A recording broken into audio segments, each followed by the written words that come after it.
Hello everyone, I'm Nick from nextstepnick.com and I thought today I'd talk to you a little bit about Graveyard Keeper.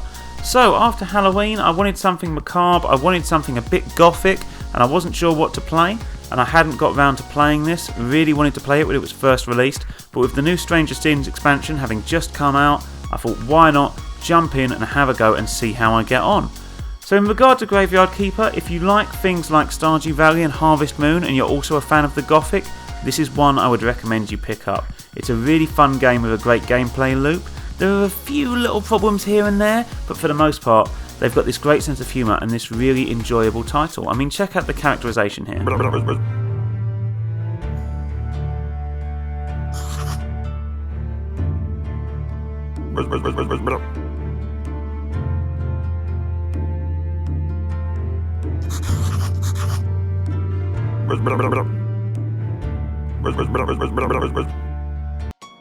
I think they do a great job with not only the noises that are very ukulele style, but also with the tone of voice itself to show you these characters that feel like they exist in this world, regardless of you. There's a small pool at first, but as you explore the lay of the land, you get used to the villages and the area around. You're going to meet more and more characters that are all working autonomously. They'll be doing their own thing, regardless of what you're doing. They'll be appearing on specific days, and they've got their own lives to lead, which help you to kind of feel like the world will exist regardless of you. You're part of this world, you're not the focus of this world, and it helps it to feel more alive, ironically. You've got characters as well with their own unique movements and interactions that help them to feel realistic rather than just two-dimensional. These characters don't feel like they just exist for your pleasure. They're doing things in this world, they have roles to lead and to fulfill, and they do that nicely. In regard to the gameplay itself, one of the major things you're doing is, ironically enough, tending the graveyard. You're making sure that corpses of people who have recently died are buried in a reasonable state after an autopsy carried out by yourself. You're then interring them, making sure that the graves themselves are in specific placements that you would like them to be in, and then you're maintaining the area around the graveyard itself. You're marked based on how well you do in regard to this, and the bishop, who you've already seen and you'll see again later, will grade you and give you rewards based on how you do, unlocking new parts of gameplay, new areas to explore, and new things to work towards on your way towards becoming the best graveyard keeper you can be. You're trapped in this world via some otherworldly magic that's transported you here, and all you want to do is get back to your beloved. So the only way you can do this is by earning enough respect from the local villagers, including the bishop, in order for them to assist you on your journey back. So one of the ways you do this is to maintain the graveyard, as I mentioned, but it's not as simple as that. Corpses come in different conditions, and there are different ways to make it look beautiful. At first it just looks like you can simply build basic headstones, but as time goes on you unlock new mechanics and new ways to build unique structures and items that improve the overall look and layout of the graveyard. So you're constantly adapting and growing and changing. It's a real living area, which is again quite ironic considering what you're doing. And based on how beautiful this gets, the further you get in the game and the more respect and admiration you'll earn from other characters. As I mentioned previously, some bodies come in different conditions. It's hinted that this isn't just physical but also in regard to the spiritual aspects of the body, and that offsets what you're building. So for example, if you have a corpse that's -3, you're going to need a grave that is at least +4 in order to bring that up to a standard that adds things rather than detracts things from your graveyard. I think the great thing about this is it adds a layer of complexity that also means that you're interested in progressing, you're interested in growing your skills and learning new abilities. The game has a wealth of technologies that you can learn utilising points that you've earned from interactions in the environment. For example, you gain red points for your handcrafting skills and material skills, whereas you'll gain blue points for things such as studies and information that you learn throughout your course of the game. These points can then be spent to earn new technologies which allow you to improve the graveyard and your home, as well as grow crops, unlock new areas, and complete quests required by the local villagers.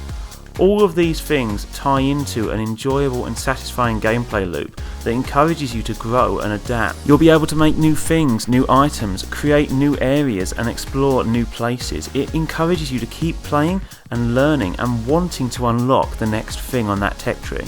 One of the things I was really worried about with this title was that it would grow stale quite quickly, that the main premise of just maintaining a graveyard would get boring quite fast, but with a map that keeps growing and a character pool that helps to get you interested in the world, followed by an interesting tech tree, it kept me hooked until now. I'm still thinking about playing it now and how to continue to grow my little slice of life outside of this graveyard.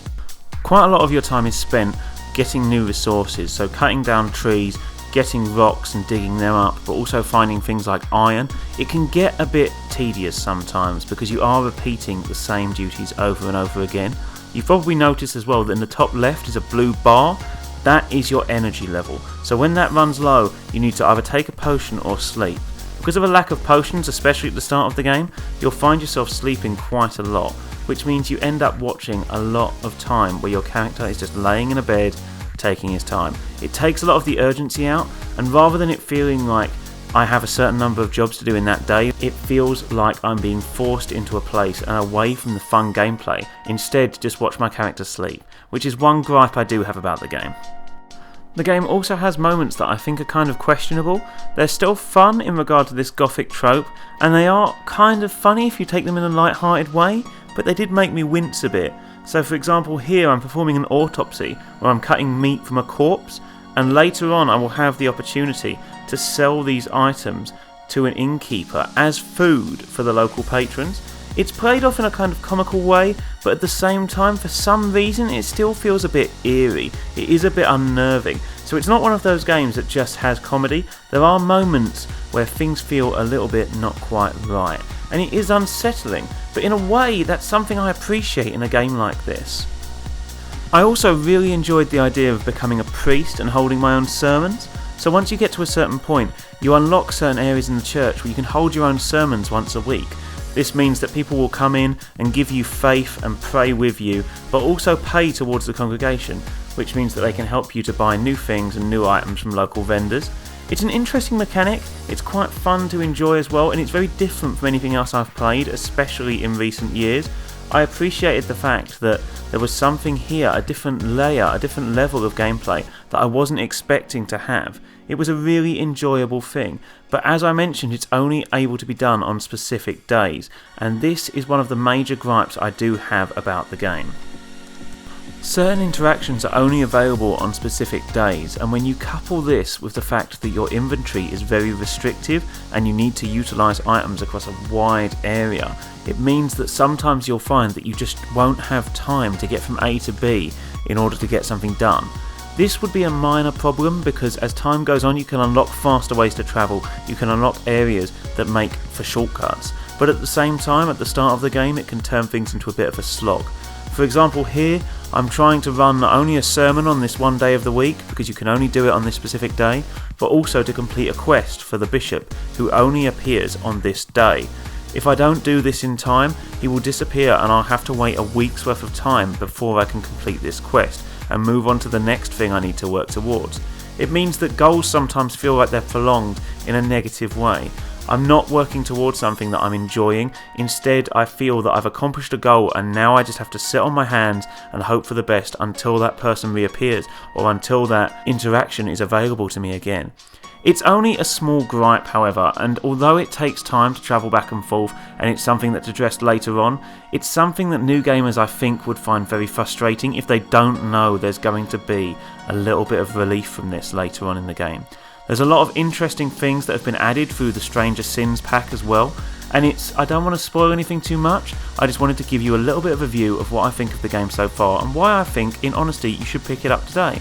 It's an enjoyable title, and if you like something like Stardew Valley, Harvest Moon, and you're into things that are a bit more gothic and a bit more macabre, and you're looking for something like that at this time of year, just after Halloween, I don't think you can go wrong with this. Anyway, thank you very much for tuning in today.